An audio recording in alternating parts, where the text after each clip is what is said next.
Okay. You guys, look, there's ice under the chair now. It's like there was a party up here. I let you take over for, 45 minutes, and now it looks like someone partied in my house.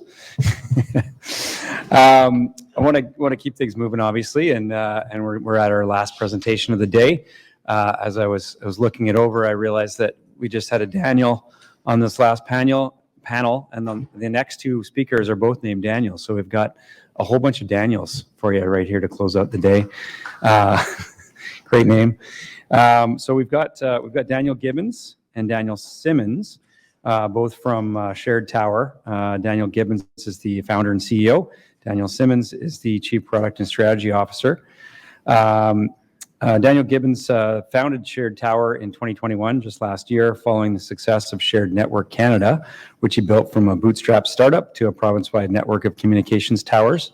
Dan's been an entrepreneur in technology and telecommunications for most of his career, with brief sojourns into executive roles in which it always became painfully clear that he was better at starting companies than working for them.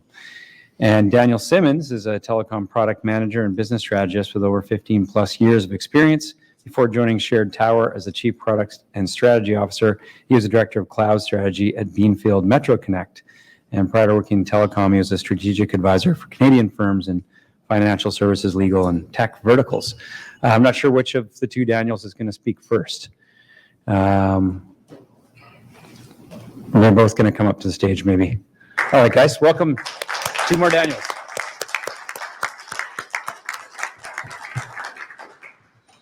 Thanks, guys. There you go, sir.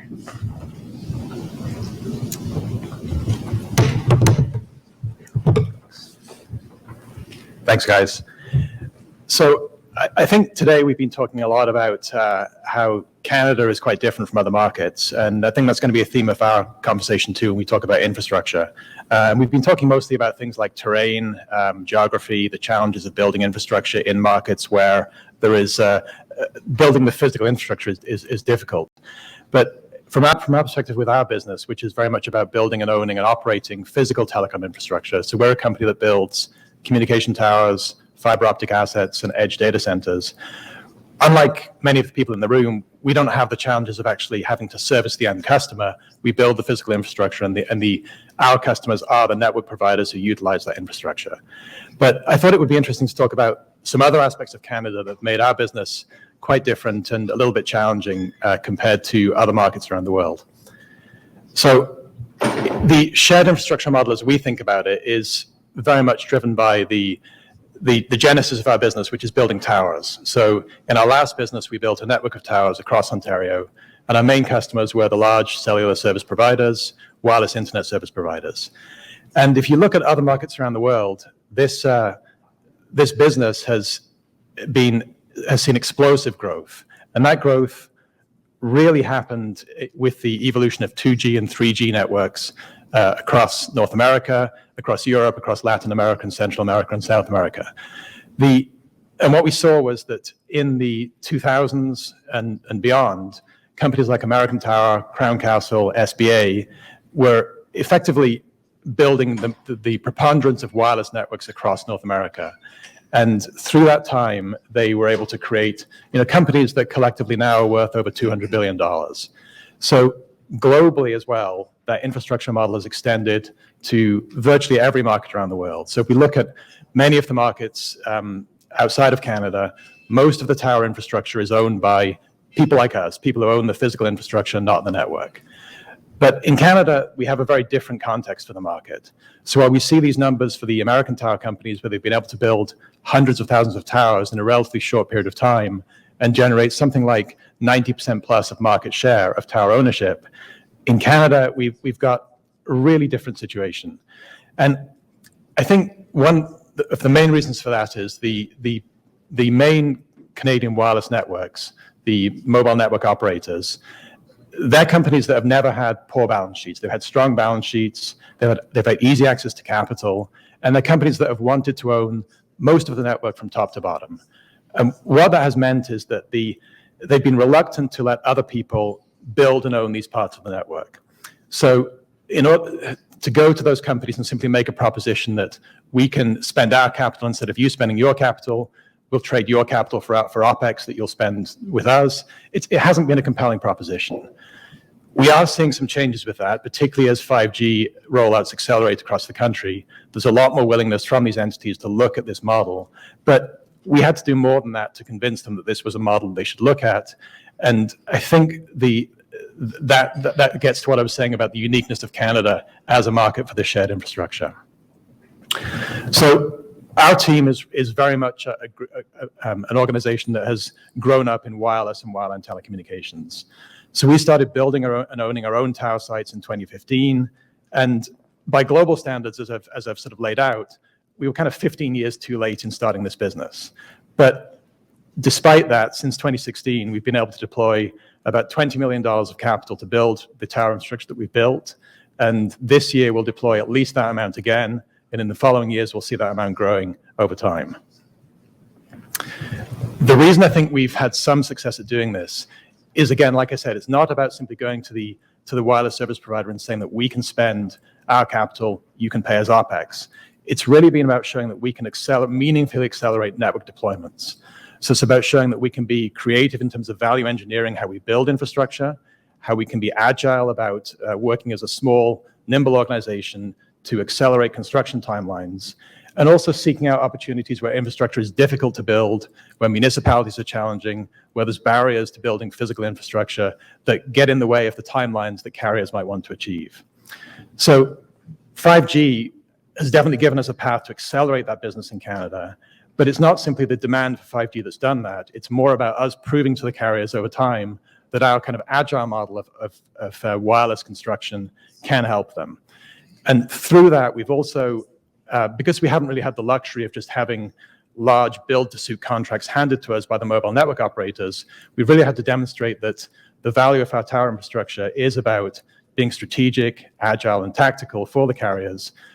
And through that, we're also creating opportunities where we're much more willing to work with smaller providers to give them faster access to wireless infrastructure, quicker onboarding to get co-location done on the towers that we own, less bureaucratic processes, less friction to help them onboard their networks if they want to. So very often what we'll have is we'll have a communications tower that's anchored by a major cellular service provider, and we'll make that available to smaller wireless internet operators, whereas the co-location experience that those operators might have if they go to co-locate on one of the big operator towers might be a bit more bureaucratic, a bit slower, a bit more challenging. So we definitely have also seen that in Canada we have particularly unique, we have fairly unique spectrum allocations where the initial promise of deploying small cells as an alternative to traditional towers has not really played out in the way that people anticipated that it would. So while the small cell craze kind of 5, 6, 7 years ago was really dominated by players like Crown Castle in the US, who saw that this was going to replace a lot of the traditional macro site infrastructure. What we're seeing today is even things like Crown Castle having some of their contracts for these small cells terminated, and most of the infrastructure for 5G being building towers of the same kind that we've seen for rolling out LTE networks and densifying the networks by building smaller towers, but choosing the tower rather than the small cell as the strategy to do that. I think everyone here would know that that we're expecting very large growth numbers for 5G across Canada, but to contextualize that growth in terms of actual numbers, the Canadian spending for 5G over the next 5 years is anticipated to be in the order of $26 billion of capital expenditure.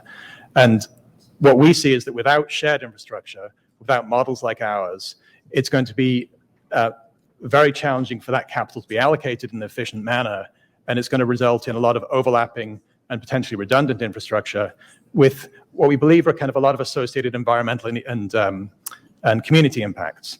So for us, it's about building the least worst tower in the best location to serve multiple service providers. It's about minimizing the amount of equipment that needs to be deployed, and it's about being efficient in giving the carriers a path to access to network deployment. I think what we're all aware of, and not that we want to be seen like we're trying to greenwash our business, but certainly the business that we're in does involve the use of a lot of construction materials, concrete, steel, and this construction activity as accelerates across all the areas that we operate in has an environmental impact. And we do think that the shared infrastructure model can certainly be effective in lowering that environmental impact by resulting in the utilization of tower sites by multiple service providers rather than single service providers. We put some information in the presentation, which we won't go through in large detail now, but it contextualizes the fact that when we're building the different tower types that we build, from 15-meter monopoles through to 65, 75, 80-meter self-support and guide towers, we're talking about often multiple tons of concrete, large amounts of steel. All of this stuff has significant carbon impacts. Sharing that infrastructure can significantly reduce the use of those raw materials. So I think before I turn it over to Dan Simmons, I guess I'll just speak to the extent to which, while our model is, I think, a lot simpler than the challenges of serving customers, building networks that are designed to provide complex services to those customers, we do think the shared infrastructure model in Canada can be significant and can help accelerate the pace at which networks are rolled out, reduce the community impact of those networks, and also dramatically improve the environmental impact of those networks as well. And what I'll do is I'll have Dan Simmons take over now and walk through some of the other infrastructure projects that we're funding utilizing the similar model of the shared tower model.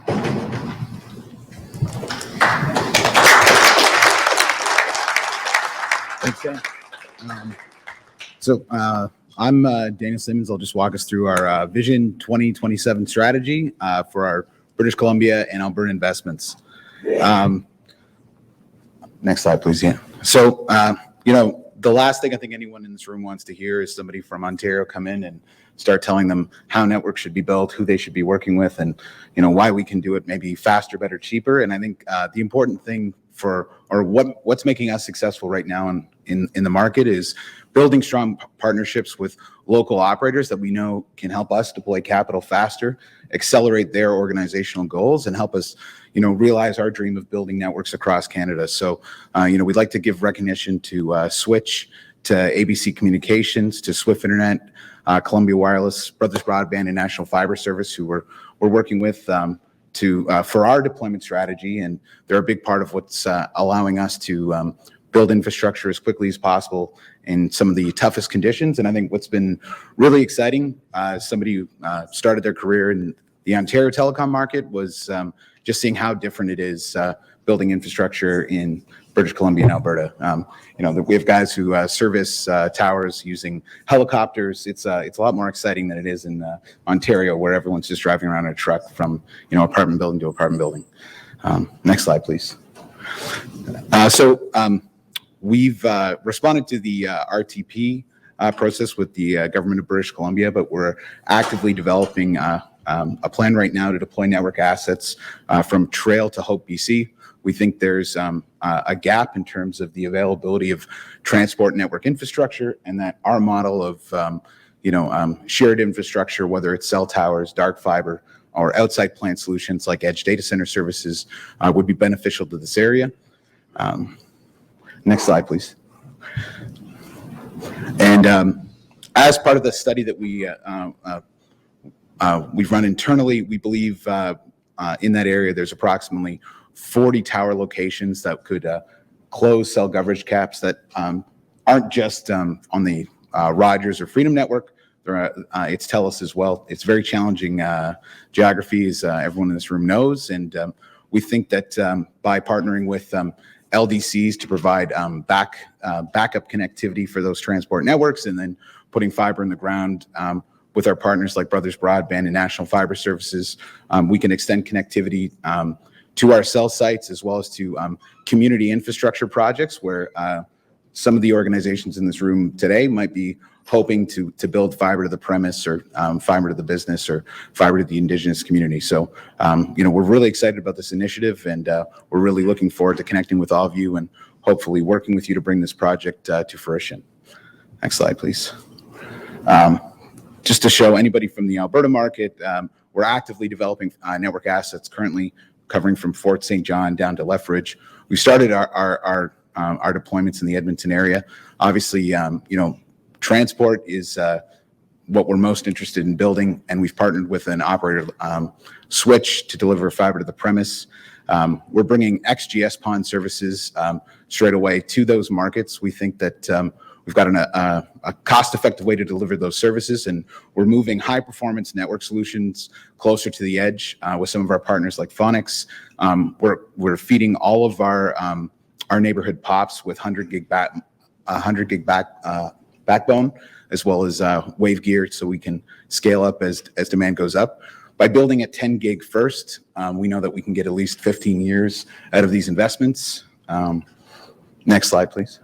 And our focus is obviously going to be on rural population areas close to highway corridors, and then going after parts of urban markets where there's multi-dwelling units.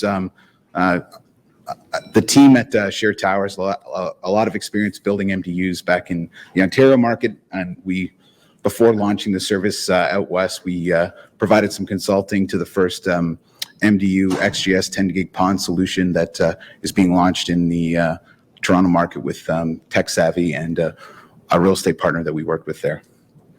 Next slide, please. I think we can go to the next one, actually. So this is sort of our solution. This is our kind of future-proof architecture. Somebody else said it. We're not thinking of these solutions on our own. We're really following a blueprint that was defined by AT&T through the Open Network Foundation back in 2016. The first implementation I did of this sort of XGS tie-bit system was without a partner like Phonics, who I think are in the room right now. I was in the lab myself doing the testing and design and a lot of the implementation work. And it's been really exciting to identify somebody in the Canadian market who can provide consulting services as well as deployment, assist with the deployments, and provide some of our partners with the skills and the consulting services necessary to upskill, as well as supplying the equipment. This kind of gives you a high-level overview. We're going 10 gig to the doors. And next slide, please. This is the kind of flexibility, the deployment model that we have. We think it's the most cost-effective way to deliver XGS services. It allows us to also deliver active Ethernet, and again, by moving a lot of that core routing capability sort of at the 100 gig level out to the edge, it means that each neighborhood gets equal access. We'll be able to support symmetrical 10 gig services to every door as it's required, although I think everybody right now would be happy with 1 gig if they could get that. So next slide, please. So I'll talk a little bit about our edge services for rural markets. This is an exciting initiative that Dan mentioned it, about edge data center investments that we're making across Alberta and British Columbia. We've got a number of sites under development right now. Next slide, please. An edge data center is, it sounds more complicated than it is. You guys all know it's really just a telecom shelter in the middle of a field that has power and a bunch of racks inside. We've got a strategic partnership with a company called Megaport. If you've never heard of them, they're the leading global software-defined network as a service provider. They provide connectivity to cloud services, and for our partners operating in rural markets, they have a great solution for you to connect directly to internet exchanges all over the world. So I think the big challenge in building rural networks is how you get that traffic upstream and to the other networks that are most important. So right now in residential services, it's getting connectivity to the Google Edge servers. It's getting connectivity to Netflix, to Apple Plus, to all the CDN services that have those streaming, where those streaming edge routers exist. Megaport can shortcut that and drop traffic off directly in the Weston building in Seattle, cost effectively at 110 and even at the 100 gig level. It allows all of our network partners to peer directly with the Seattle Internet Exchange without needing any equipment in the Weston building. So it's a great solution to extend the edge of your network directly where the traffic needs to go. There's over 400 ASNs at that IX. Obviously, the local internet exchanges that we have across Canada are great, but they don't really fulfill the need for the modern provider, which is getting that traffic out as cost effectively as possible to those larger networks. Next slide, please. This is sort of an illustration of what the deployment model looks like. Megaport connects back to an internet exchange carrier hotel. And the example that we have here is Allied at 151 Front Street. We're part of the team that's bringing the Toronto Internet Exchange onto the Megaport stack. And we extend that connectivity out to one of our edge sites, which is connected to a network of fiber assets that we are investing in, or tower sites where we could interconnect with carriers, wireless or wireline. Next slide, please. This is really why anyone would want to be at the Seattle Internet Exchange. There's a one-time connection fee on some of the larger port speeds, but once you're there, all you're really paying for transport, and you're paying for that initial, that one-time initial cost, and then all of that upstream traffic to Amazon, to Cloudflare, Fastly, Microsoft, Netflix, it's all free. So again, we think it's important to support the local IX initiatives everywhere, but what we want to do is bring peering capabilities outside of major real estate assets owned by Allied at 151 Front or at 555 West Hastings, and extend those capabilities elsewhere in Canada. We have a site acquisition process running for Kitwanga at Highway 16 and 37. We're looking at a site right now in Fort St. John. We're also building locations in Alberta, in Fox Creek and Fort McMurray. I guess the last slide, that was it. I got through that pretty quick. Thank you guys very much. We look forward to connecting with everybody here, and where's your tower?